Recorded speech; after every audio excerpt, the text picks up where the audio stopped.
Hello, in this video, we will be comparing TickTick and Motion, two apps built for daily planning but with very different approaches. So which one's better? So for TickTick, it is flexible and user-driven productivity tool. It lets you create tasks, track habits, schedule items in calendar view, and use a Pomodoro timer.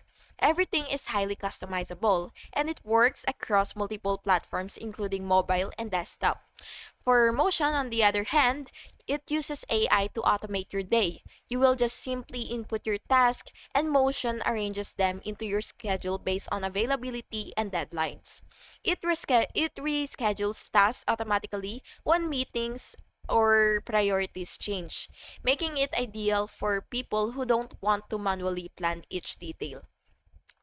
So you will choose TickTick if you would want to control your planning process, combine multiple productivity tools, and track your habits in just one app.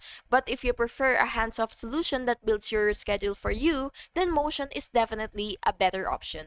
And that's basically it. If you found this comparison helpful, please make sure to like and subscribe for more videos like this. Thank you so much for watching. Have a good day.